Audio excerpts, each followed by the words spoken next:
Maybe you can read. Okay, Rangada. Okay. Principle of divine works. This then is the sense of the Gita's doctrine of sacrifice. Its full significance depends on the idea of the Purushottama, which as yet is not developed. We find it set forth clearly only much later in the 18 chapters, and therefore we have had to anticipate, at whatever cost of infidelity, to the progressive method of the Gita's exposition, that central teaching. At present, the teacher simply gives a hint, merely adumbrates the supreme presence of the Purushottama and his relation to the immobile self in whom it is our first business, our pressing spiritual need to find our poise of perfect peace and equality by attainment to the Brahmic condition. He speaks as yet not at all in set terms of Purushottama, but of himself. I, Krishna, Narayana, the avatar, the God in man, who is also the Lord in the universe, incarnated in the figure of the divine charioteer of Kurukshetra. In the self, then in me, is the formula he gives, implying that the transcendence of the individual personality by seeing it as a becoming in the impersonal self-existent being is simply a means of arriving at that great secret impersonal personality, which is thus silent, calm, and uplifted above nature in the impersonal being, but also present and active nature in all these million becomings. Losing our lower individual personality in the impersonal, we arrive finally at union with that supreme personality, which is not separate and individual, but yet assumes all individualities. Transcending the lower nature of the three gunas and sitting the soul in immobile Purusha beyond the three gunas, we can ascend finally into the higher nature of the infinite Godhead, which is not bound by the three gunas even when it acts through nature. Reaching the inner actionlessness of the silent Purusha, Nashya Karmya, and living Prakriti to do her works, we can attain supremely beyond to the status of the divine mastery, which is able to do all works and yet be bound by none. The idea of Purushottama, seen here as the incarnate Narayana, Krishna, is therefore the key. Without it, the withdrawal from the lower nature to the Brahmic condition leads necessarily to inaction of the liberated man, his indifference to the works of the world.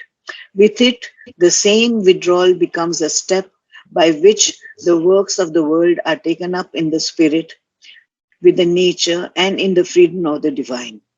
See the silent Brahman as the goal, and the world with all its activities has to be forsaken.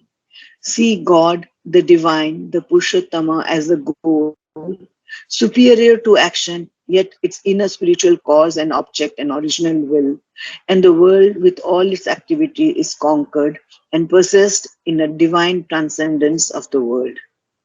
It can become instead of a prison house and opulent kingdom, Rajya Samriddham, which have conquered for the spiritual life by slaying the limitation of the tyrant ego and overcoming the bondage of a jailer desires and breaking the prison of our individualistic possession and enjoyment.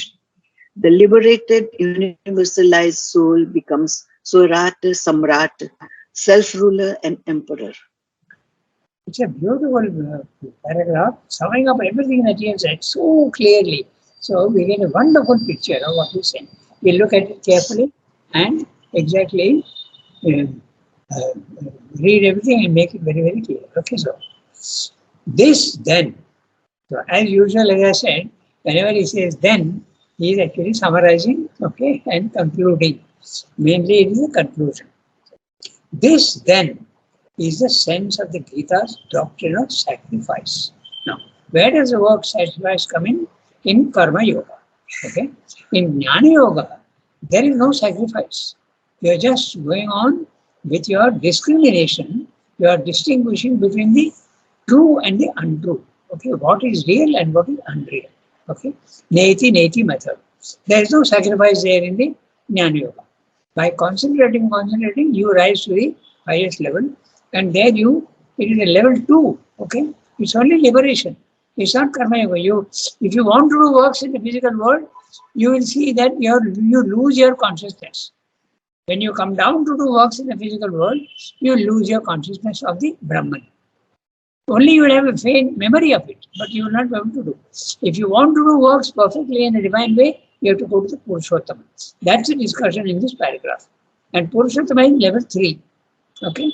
So, level 2 is a Brahmic consciousness. So, level 1, Kshara Purusha.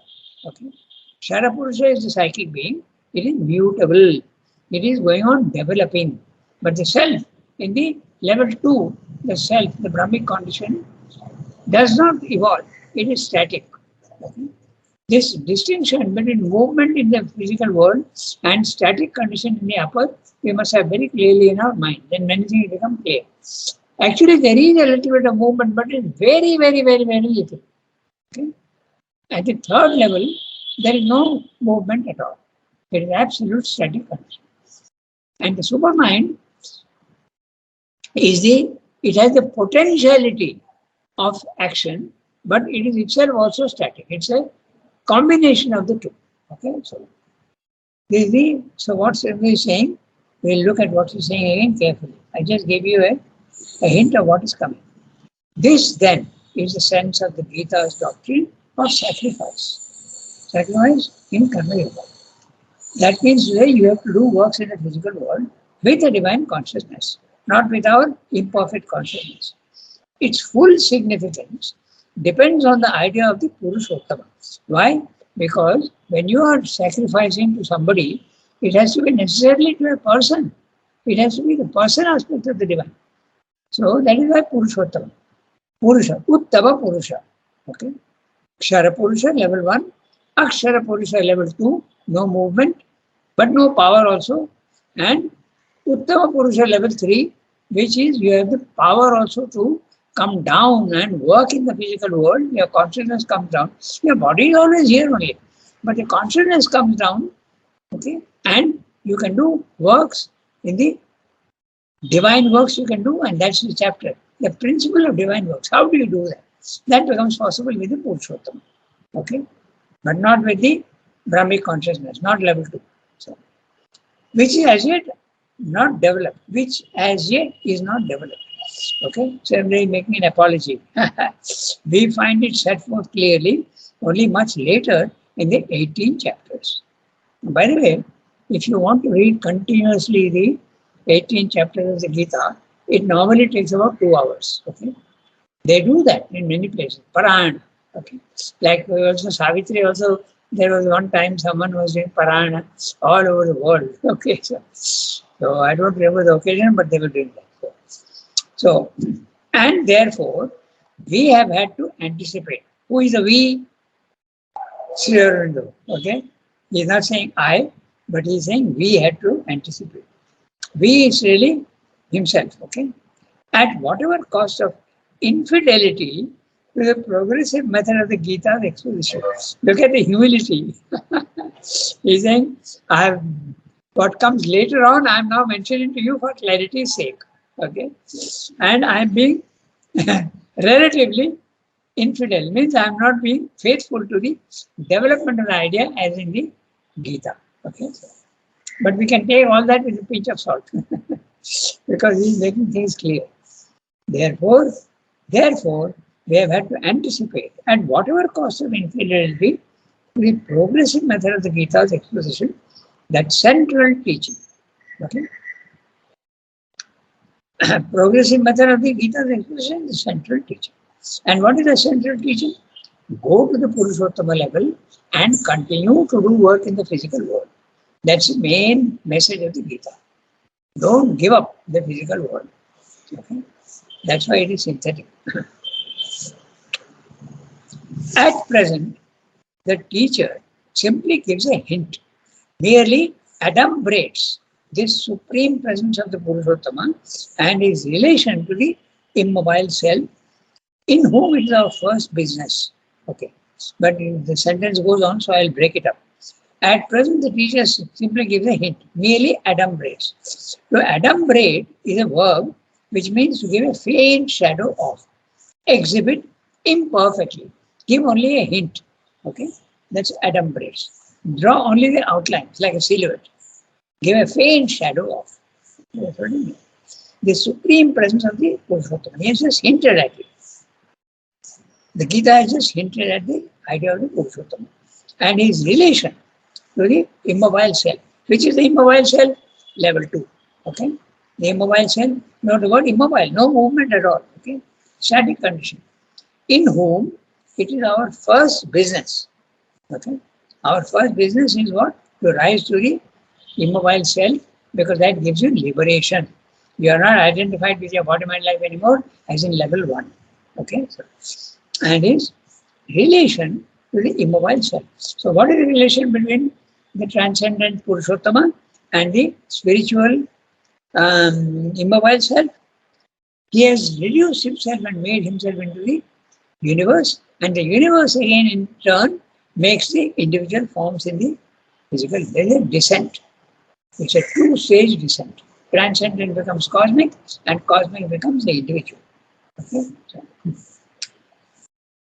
So he's saying, relation to the immobile self, in whom it is our first business, our pressing spiritual need to find our poise of perfect peace and equality by attaining to the Brahmic consciousness.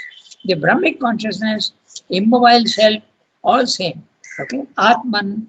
Okay, even Nirvana is the same, but Nirvana has got a suggestion, an intimation that there is nothing.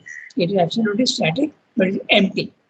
Actually, it's not empty at all. It is full, but featureless. Something which is full and featureless, you can't describe. Therefore, it's, you can say, in a sense, it is zero. Okay. So, equal. So when you go to level 2, you have perfect peace and equality.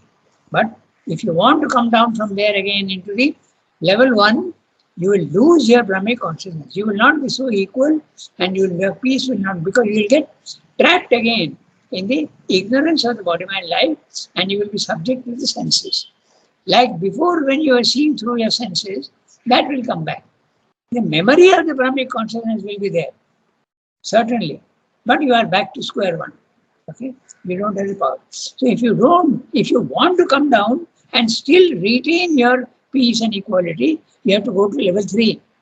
Then you can do that. You can come down, and even while doing everything in the physical world, eating, sleeping, going, purchasing, working, okay, studying, you will have peace and equality. You will be capable of divine works. That's why Purushottama is so important in the Gita. That's why there are 3 levels, exactly as in Sri Aurobindo's philosophy. Okay. Level 1, Kshara Purusha, ignorance. Level 2, the Brahmic consciousness, or the Brahmic condition. Peace and equality, and wideness and freedom, but no power. Little bit of power is there as you keep rising, okay? But it is nothing worth mentioning, because the moment your consciousness comes down again into body, mind, life, you are back to square one. Except the remembrance. That changes your life entirely, but still you are a prisoner of the body, mind, life. Okay? I go to the next sentence. He speaks as yet not at all in set terms of the Purushottama, but of himself. Okay, that's why it's a hint, it's an adumbration.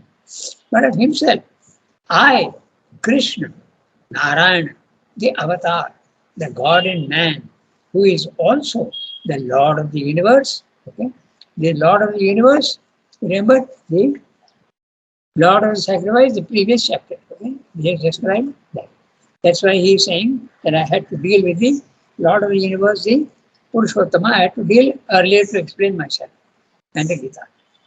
So, I, Krishna, Narayana, the avatar, the God in man, who is also the Lord in the universe, incarnated in the figure of the divine charioteer of Kurukshetra, in the self, then in me. Okay, so that is chapter 4, verse 35. Okay, so He said, Yena Bhutani Asheshena Drakshasi Atmanas Atman just one second.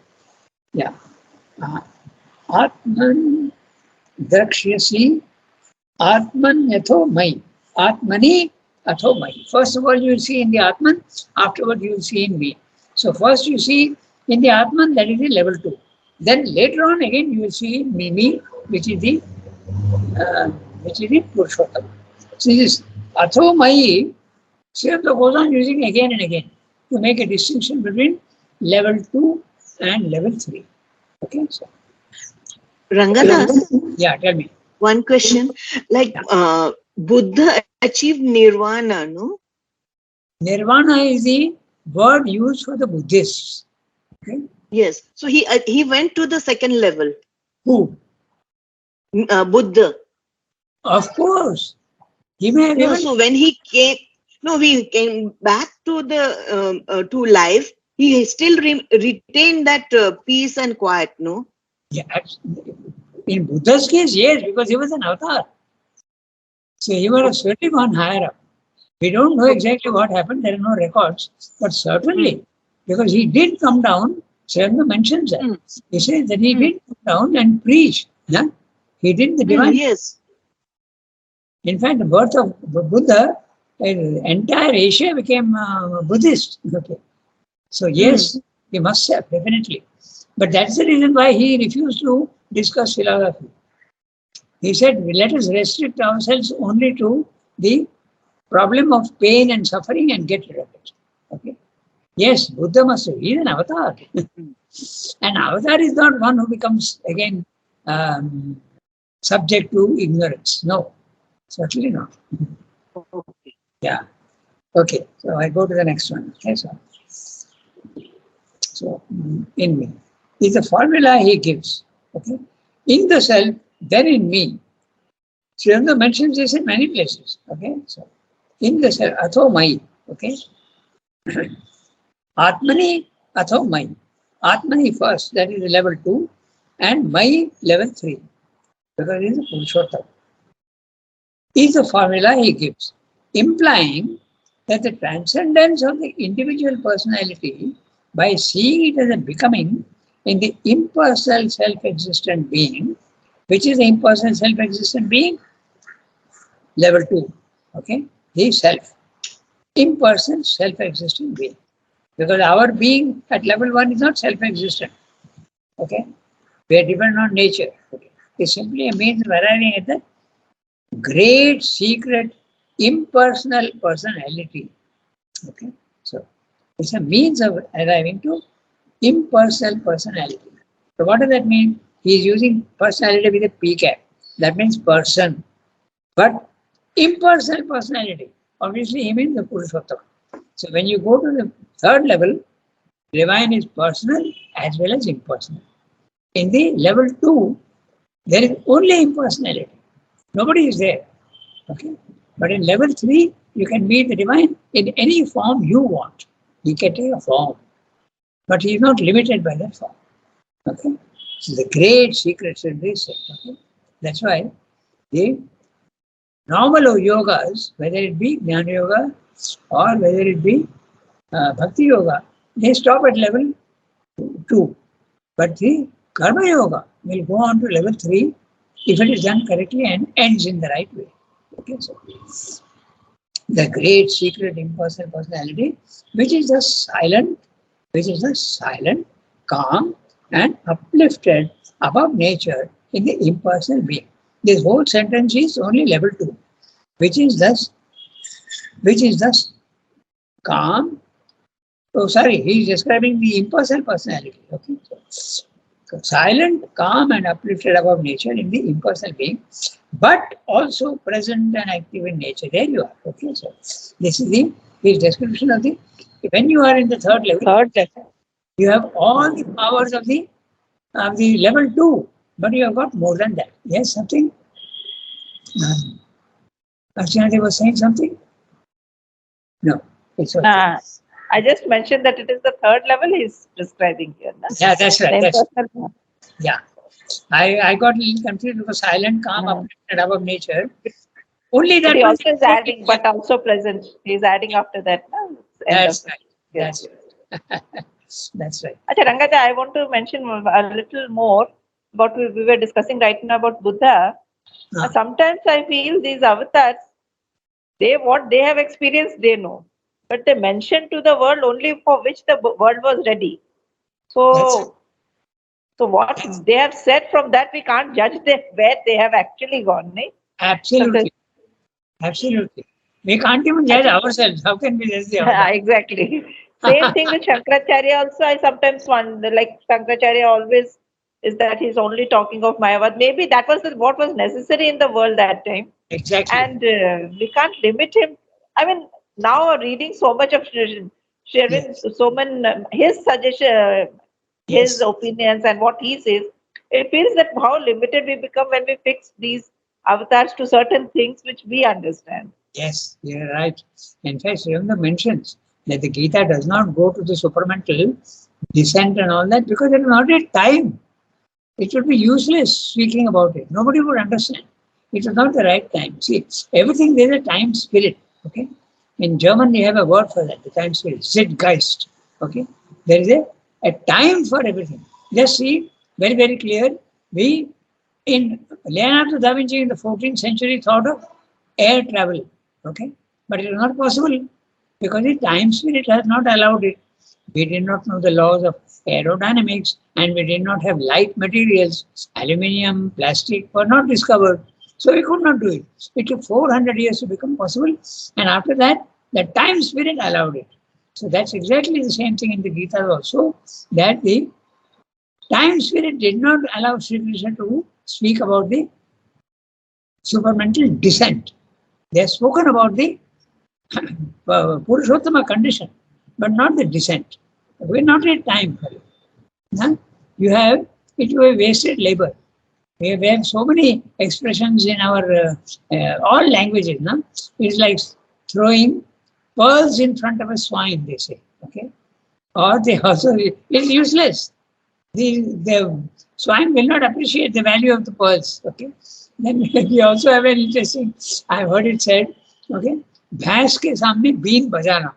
If you play music to a bhans, to a buffalo, is he going to appreciate? He won't. So it is not a time.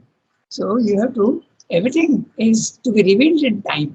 In fact, the Gita is very clear. It says, do not reveal a spiritual knowledge to one who is not ready because it will confuse him. Okay? Very, very clearly the Gita says that. So that's right. Archana, you are absolutely right. We can't judge. But Pallavi asked a question. That's why I said that he must have definitely been because if you are an avatar, nah, I'm not judging him. I'm saying if he is declared an avatar even by Sri Aurobindo, okay, how can he be in ignorance? So that's the reason why I said that. Okay. So we go on to the Rangada, I'm agreeing to that point exactly. I'm exactly agreeing to your point. yes, That's yes, I'm actually agreeing. I'm corroborating your point only. This. yes, yes, absolutely. That's right. I just made it clear.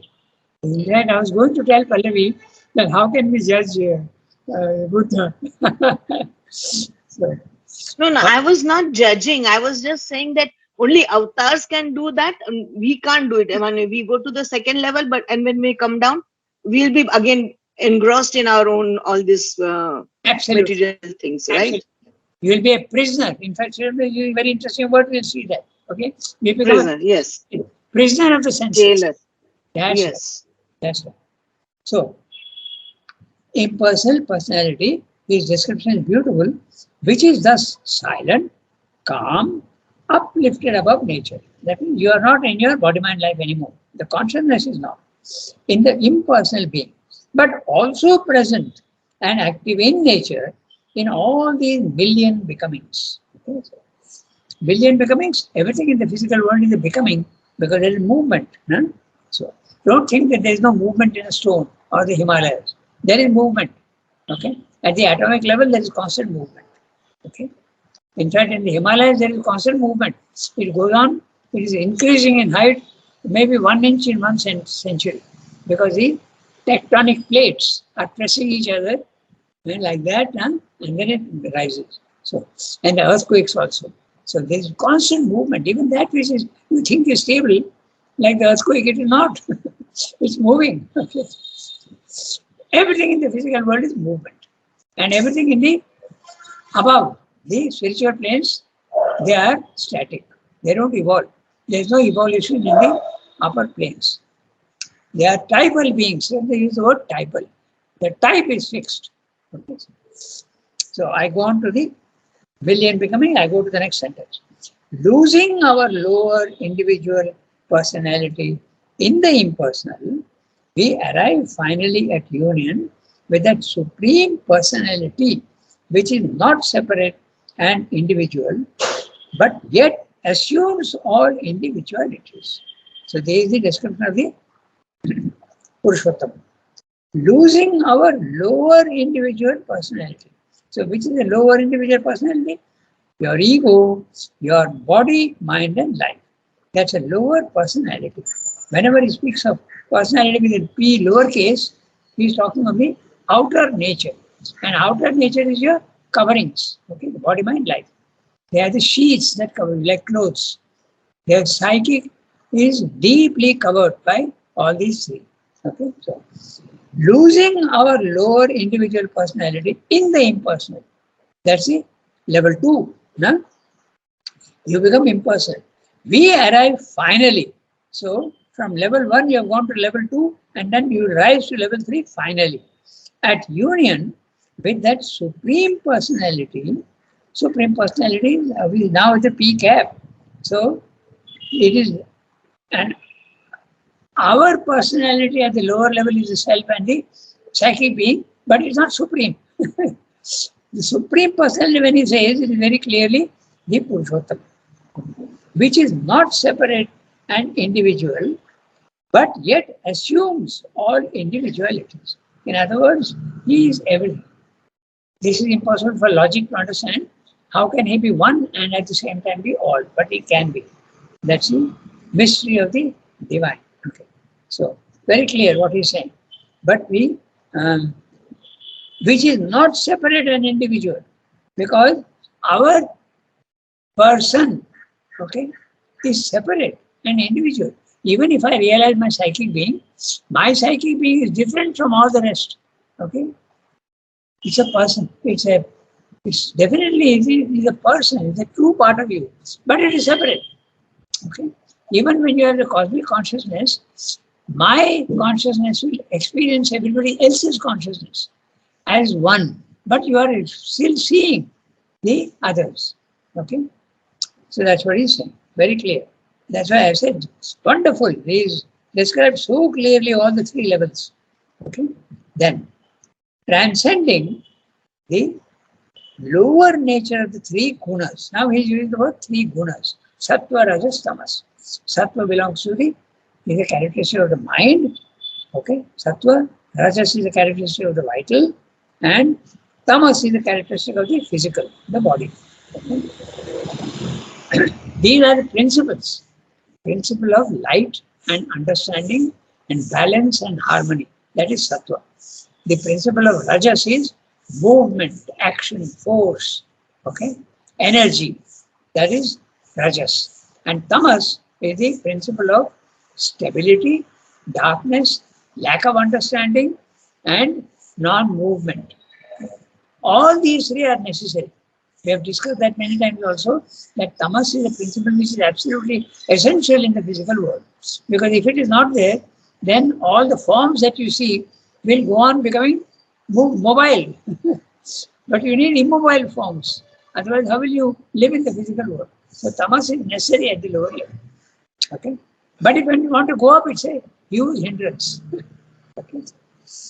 Exactly at every level, there is something which is good and there is something which is pulling you back. Okay. Ego is the helper, ego is the bar. Remember that. Okay, in the standards of conduct, he has made that very clear. Huh?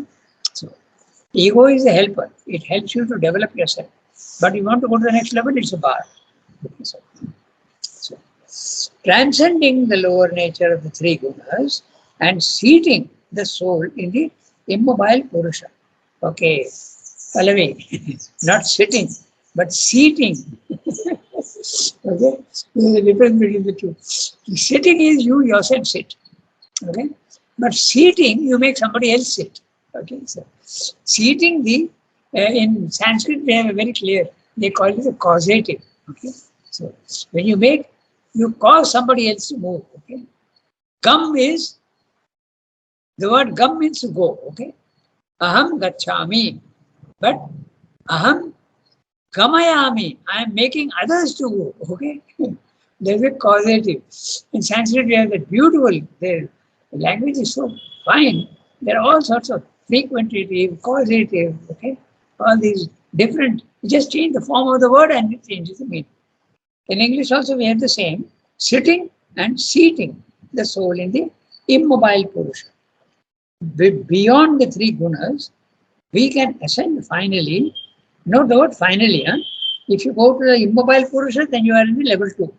But if you go beyond finally into the higher nature of the infinite Godhead, the infinite but Godhead.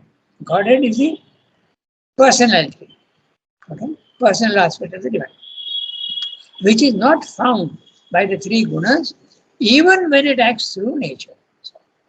Reaching the inner actionlessness of the silent Purusha, Naishkarmya. Naishkarmya is the non-doing. This is the level 2.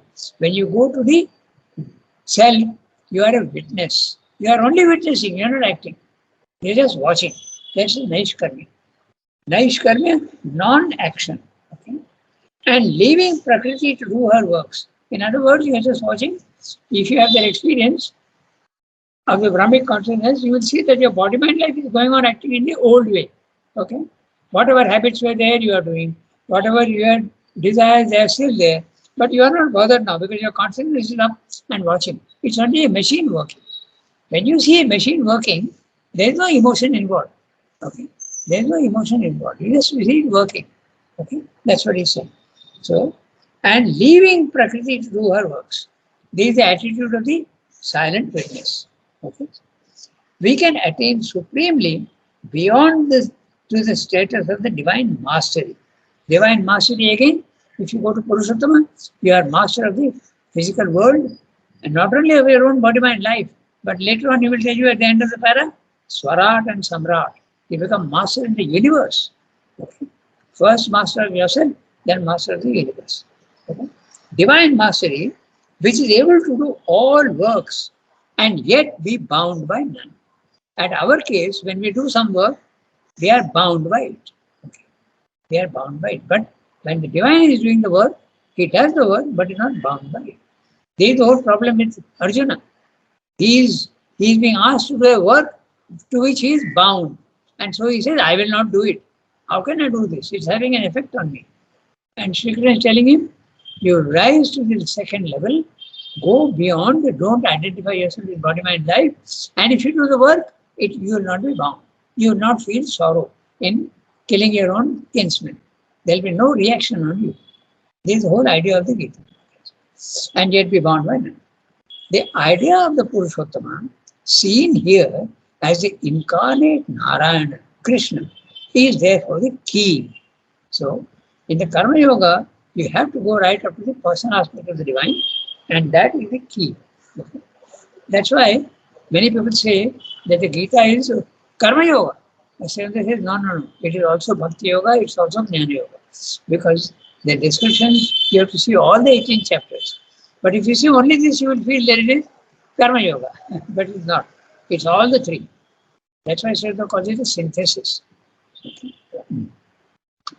Without it, without what? Without the idea of Purushottama, without the third level, the withdrawal from the lower nature to the Brahmic condition leads necessarily to inaction of the liberated man. So clearly he is telling you, when you lose your identification with body, mind, life, withdrawal, okay, from the lower nature to the Brahmic consciousness, you will end up with liberation, but you are bound to inaction. You will not be able to work in the physical world. The body, mind, life will continue, but not the soul. The soul is sitting up there, and if the soul also descends, consciousness in soul is the same. If it descends into the body mind life again, you are back to square one. You have become a prisoner of your body mind life and senses. Okay, so without it, this is what happens.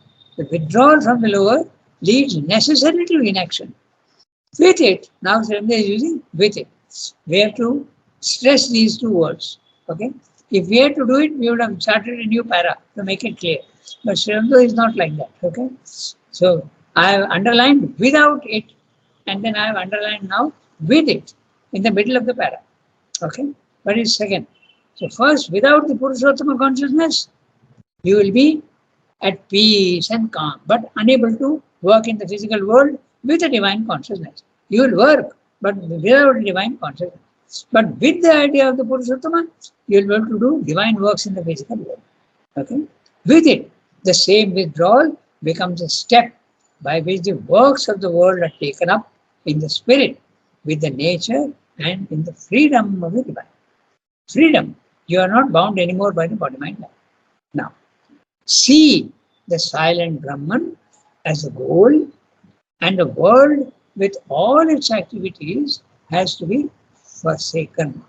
So if you see the silent Brahman as the goal, that's what the Buddhist is wanting, that's what the Mayavadan is wanting.